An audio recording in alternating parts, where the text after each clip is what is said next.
Doctor साहब कौन सा अनाज शरीर के लिए अच्छा रहता है? हाँ, अनाज भी देखो कि अनाज भी एक ऐसे हमारे शरीर का एक अभिन्न अंग है जो हमें प्रतिदिन हमें लेना होता है सुबह-शाम। अभी अनाज जो होता है आजकल के जीवन में लगभग सबके घर में, मैं तो कहूँ उत्तर से लेके दक्षिण तक, कि सबके घर में लगभग एक मोनोकल्चर जैसा एक सिस्टम चल रहा है। मोनोकल्चर मतलब सबके घर में वो है ही है। जैसे उत्तर में भी जाओ तो गेहूँ चावल सबके घर में है, ईस्ट में भी जाओ तो है, वेस्ट में भी जाओ तो है, साउथ में भी जाओ तो है। तो ये मोनोकल्चर जो था पहले हमारे कुछ साल पहले, मतलब मैं तो 100 150 साल पहले की बात करूँगा, तब मोनोकल्चर नहीं था। अलग-अलग क्षेत्रों का भोजन अलग-अलग हुआ करता था, अलग-अलग क्षेत्रों में अलग-अलग तरह के अनाज हुआ करते थे। जब से अंग्रेज़ लोग आए हैं, अंग्रेज़ों ने आके ये जो मोनोकल्चर का जो सिस्टम चालू कर दिया, ये हमारे देश में आ गया और हम घर-घर में ये अनाज अभी जो खा रहे हैं, जो गेहूँ और चावल प्रतिदिन, और उसी का ही हम सेवन करते हैं। हमने कई ऐसे मिलेट्स भी बताए थे कि जो शरीर के लिए अति उपयुक्त है। मैं थोड़ा-सा अभी इसके ऊपर हाइलाइट करूँगा। सबसे पहले मैं बताऊँगा कि ये आजकल का जो अनाज है, जो हमें लाइफ़स्टाइल बीमारी होने का बहुत बहुत बड़ा कारण बन रहा है। लाइफ़स्टाइल बीमारी मतलब जैसे डायबिटीज़ है, ब्लड प्रेशर है, हार्ट के संबंधित जो भी तकलीफ़ें हैं, फिर कैंसर्स है, किडनी की खराबी है, और जो जॉइंट्स में जो तकलीफ़ें हो रही है, मतलब कुल मिला के जो बीमारी पुरानी होती जा रही है। तत्काल बीमारी मतलब बुखार आना, सर्दी होना, वो जाके चला जाना, वो अलग होगी थी, पर जो चीज़ सतत न रहती हुए लंबे समय तक रहती है, उसको हमें क्रॉनिक इलनेस जो बोलते हैं, जो पुरानी बीमारी होना शुरू हो जाती है, वो होती है लाइफ़स्टाइल बीमारी, हमारे जो जीवन शैली के चलते जो होती है। तो ये जो उसका सबसे बड़ा कारण इस लाइफ़स्टाइल बीमारी का है आजकल का अनाज।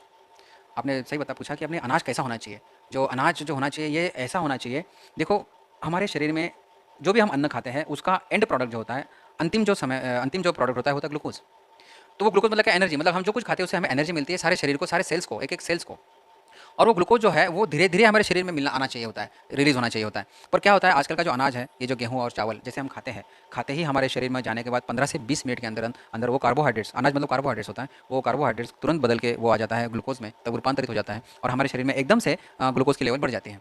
खैर, हमारा शरीर जो है वो ग्लूकोज़ को मैनेज तो करता है। अभी जैसे हम छोटे बच्चे से लेकर हम बड़े होते हैं, धीरे-धीरे शरीर तो मैनेज करता है, पर कुछ स्थिति ऐसी आ जाती है कि शरीर उस तरह को मैनेज नहीं कर पाता और फिर अलग-अलग हमारे शरीर में बीमारियाँ होती हैं। जैसे हमने आपको अपने वो लेक्चर में हमने जो बताया था कि ग्लूकोज़ डिस्टर्बेंस से कैसा होता है, माइक्रोबियल डिस्टर्बेंस से कैसा होता है और हार्मोनल डिस्टर्बेंस से शरीर में कैसा बदलाव होता है, अपने लेक्चर में हमने पहले ही बोल चुके हैं।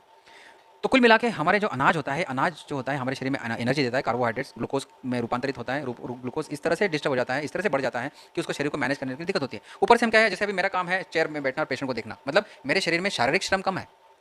तो मेरे एक तो शरीर में शारीरिक श्रम कम है, ऊपर से मैं इतनी कार्बोहाइड्रेट शरीर में डाल रहा हूँ, और जो कि गेहूँ और चावल के रूप में मैं अपने शरीर में अगर कार्बोहाइड्रेट डालूंगा, तो स्वाभाविक है मेरे शरीर में ग्लूकोज लेवल ज़्यादा हो जाएगी और वो शरीर मैनेज तो करेगा, पर कुछ समय के बाद फिर मुझे कुछ तकलीफें होने लग जाएगी और हो सकता है मेरे शरीर में फिर ग्लूकोज का जो ब्लड लेवल जो होता है, ग्लूकोज का ब्लड में जो ग्लूकोज लेवल होता है वो भी बढ़ा हुआ दिखाई दे सकता है।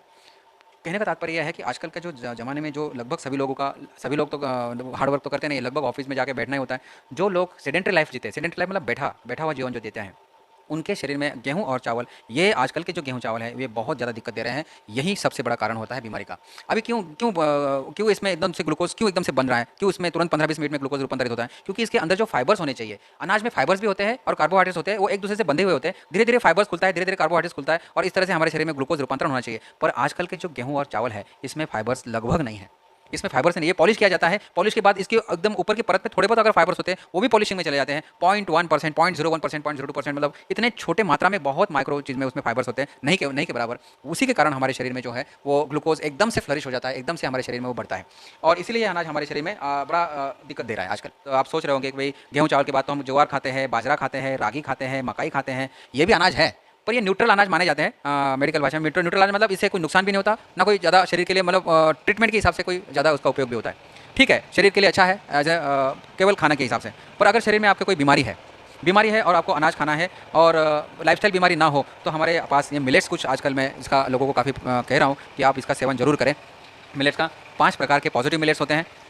शायद आप लोगों को मैं बताने के लिए मैं ज़रूर कहूँगा एक बात कि साउथ में एक डॉक्टर खादर वली है, जिनको हम पर्सनली पिलाते हैं, जिसको डायबिटीज़ है, ब्लड प्रेशर है, कैंसर है, किडनी फेलियर है, ऐसे बड़े बड़े लोगों में हमने इससे बहुत अच्छे रिजल्ट्स पाए हैं, बहुत अच्छे रिजल्ट्स पाए हैं।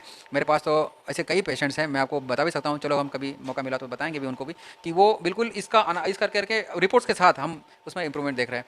कई लोगों का किडनी फेलियर, जिनकी किडनी खराब हो गई थी, जो डायलिसिस उनको एक दिन के बाद एक दिन, मतलब हफ्ते में 3 बार डायलिसिस करने वाले लोग, उनको हमने अभी 10 दिन में, 12 दिन में ऐसा डायलिसिस हो रहा है, तो कुछ समय बाद उनका डायलिसिस भी रुक सकता है। ऐसा अभी वो प्रोसेस में है वो लोग, ऐसे भी कई लोग हैं।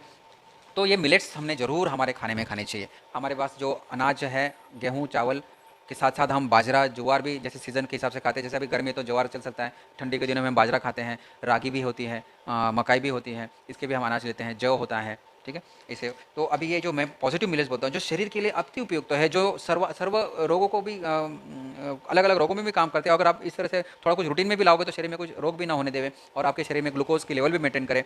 तो ये अनाज मैं आपको बताने जा रहा हूँ। पर ये बात जरूर कहूँगा कि जो अनाज हमें धीरे धीरे एनर्जी देता है वो हमें चाहिए, जो है मिलेट्स है। जो एकदम से शरीर में लोड कर देता है ग्लूकोज का, वो अनाज हमें शरीर में घातक हो सकता है, जैसे गेहूँ चावल। तो हमें चाहिए धीरे धीरे अनाज जो एनर्जी देता है, जैसे मतलब लकड़ी जलती हुई है वो हमें एनर्जी चाहिए, ना कि एकदम से गैस और एकदम से पेट्रोल जलता है उस तरह से। तो हमें ये अनाज जैसे उपयुक्त होता है। जैसे 5 प्रकार के अनाज है। मैं आपको ये 5 प्रकार के जो अनाज है हम पहले ज़माने में खाते थे, इसका वर्णन आयुर्वेद में भी आता है। सावा, कोदरी, कांगनी का जैसे डॉक्टर साहब कोई रोटी खाता है गेहूं की, तो इसमें से कौन सा अनाज मतलब हाँ हाँ थोड़ा बता दोगे चावल की जगह?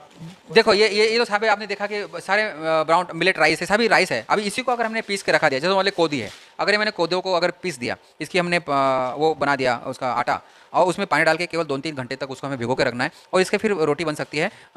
या रोटी बेल नहीं पाओ तो कम से कम ऐसा जैसे हम भाकरी बनाते हैं हाथ से भी बना सकते हो। इसकी सबकी आप चावल भी बना सकते हो चावल के रूप में, इसी को अभी सभी को आप रोटी के मतलब आटे का भी बना सकते हो। तो कुल मिला के ये सभी दोनों तरह से आप उपयोग कर सकते हो। बस इतना ही है कि इन चीज़ों को जब आप बनाओगे घर में, तो ये चावल जब बनेगा, इससे उसको एक ही इसकी शर्त है कि इसको 6 घंटा पहले कम से कम भिगो के रखना है। 6 घंटा भीग जाएगा, बाद में आप उसको चावल की तरह बनाओ, पुलाव की तरह बनाओ, खिचड़ी की तरह बनाओ, आप बिल्कुल इस तरह से बना सकते हो। वैसे तो यूट्यूब चैनल में भी आप इसका अगर मिलेट रेसिपी लिखते हो, मिलेट रेसिपी, उसमें ढेर सारी रेसिपी आएगी, आप वो देख के भी बना सकते हो। इसमें बहुत सारा है। तो डॉक्टर साहब कहाँ से प्राप्त करें, लोग कहाँ मिलेंगे मुझे? ये जो मिलेट है, ये आप सही है कि आजकल ये मॉल्स में मिलने लगे हैं, बड़े बड़े जो मॉल है उसमें मिलते हैं। पर हो सकता है कि पाँचों के पाँचों ना मिले, क्योंकि ब्राउन टॉप मिलेट और ये फोक्सटाइल मिलेट लगभग ये मिलता नहीं है। हो सकता है कोडो मिलेट, बर्नार्ड मिलेट और आपको लिटिल मिलेट मिल जाए, पर भी ले सकते हो। तो ये कुल मिला के मिलेट का सेवन जरूर हमारे प्रतिदिन के भोजन में अगर हो तो ये बहुत अच्छे अनाज है। इतने अच्छे अनाज है कि आप उसमें धीरे धीरे खुद परिवर्तन में जिन जिन पेशेंट को उन्हें दिया हूँ, उन्होंने सब में मुझे लगभग सबने जिन्होंने सेवन किया इसका, बीमारी नहीं है तो भी धीरे धीरे हाँ, लोग आ जाए तो आगे चल के बीमारी बीमार नहीं होगी। हाँ करेक्ट, आगे चल के बीमारी नहीं होगी। अभी जैसे ये मिलेट्स है, ये सभी चीज़ अगर आपको 2-2 दिन खानी है, समझ लो अब ये फोक्सटाइल 2 दिन खाओ, ये ब्राउन टॉप 2 दिन खाओ, कोडो मिलेट 2 दिन खाओ, लिटिल मिलेट 2 दिन खाओ, बर्नार्ड मिलेट 2 दिन खाओ, सब 2-2 दिन अगर खाओगे तो आपको वो साइक्लिक इस तरह से खाते रहोगे तो आपको कभी कोई दिक्कत नहीं आएगी। तो आप दाल के साथ खा सकते हो, सब्जी के साथ खा सकते हो, इसकी रोटी बना सकते हो, उसका चावल बना सकते हो, आप कुछ कुछ भी बना सकते हो। धीरे धीरे गेहूं और चावल कम करते जाना है। कम करते जाना है, क्योंकि आजकल का जो है ना वो जेनेटिकली मॉडिफाइड है। आजकल का जो अनाज है ये जेनेटिकली मॉडिफाइड होने से, उसमें फाइबर्स ना होने से वो जरा शरीर में बहुत दिक्कत करती है। मैं कहूँ चलो जो लेबर वर्क है, जो हार्ड वर्क करता है, वो भले ही खाएं तो पचा भी ले, क्योंकि उनमें ग्लूकोज उतना बर्न हो जाता है। पर मुझे तो केवल बैठना है, अगर मुझे सेडेंटरी लाइफ में मेरा केवल बैठा हुआ काम है तो उसमें दिक्कत हो रही है। इसलिए मैं कह रहा हूँ कि जो हार्ड वर्क करते हैं वो भले गेहूँ चावल खा सकते हैं, जो लेबर वर्क है, जो खेती में काम करते हैं वो। पर प्राय देखा जाए कि जो ऑफिसर है, ऑफिस वर्क होते हैं, जो सेडेंटरी लाइफ है, वो लोग खाते हैं, उनको दिक्कत हो रही है ब्लड प्रेशर की, डायबिटीज़ की, क्योंकि अनाज से। इसलिए मैं उनको जरूर कहूँगा जो ऑफिसर लेवल पर है, जिनका बैठने का काम है, वो मिलेट्स जरूर खाएं और अपना स्वस्थता जरूर मेंटेन करें। तो आपने देखा ये थे संत आसाराम जी बापू आश्रम होम्योपैथिक के सीनियर डॉक्टर अतुल भाई। अतुल भाई ने बताया कि कौन सा अनाज शरीर के लिए उत्तम होता है। कैमरामैन अंजनी के साथ नीलेश ठक्कर।